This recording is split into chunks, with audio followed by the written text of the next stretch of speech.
As Nobelist Niels Bohr noted, we depend on our words. That's how we communicate. But words can play tricks on us. Daily life can be an intellectual minefield full of awkward word-related moments. Your boss makes a joke about Schrodinger's cat, which is something you've heard of, but you're a little vague about what exactly happened or didn't happen with that cat. And what was the point of the whole cat thing anyway? Or you're reading a New Yorker article that explains Solicism slipped into solipsism into full-blown narcissistic projection. An excellent point, if you're sure what solicism means, or for that matter, solipsism. There's so many things to know nowadays to keep up in conversations, so many arcane and not so arcane words that many smart people either don't know at all but have heard about, or almost know, or think they know, but would be hard-pressed to explain if put on the spot and asked to do so. That's why it's easy to get a little nervous, a little panicky, and a little self-conscious. And that's why we wrote this book, to help people deal with this very common problem. In an interview with Esquire, writer Gore Vidal snidely commented about his fellow writer Norman Mailer.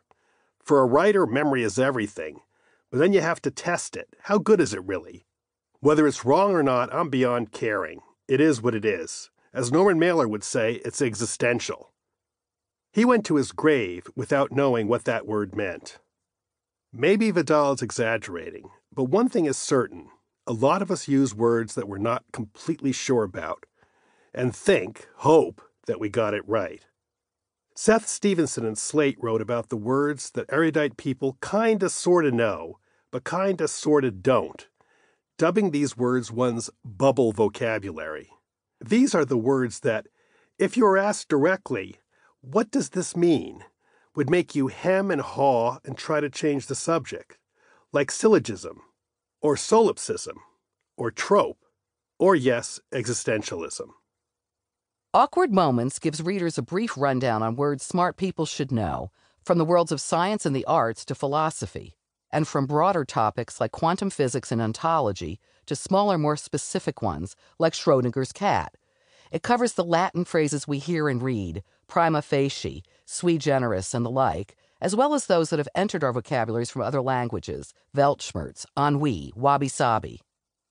It's a diverse collection, but they all have that slippery, I think I know that, but thing in common.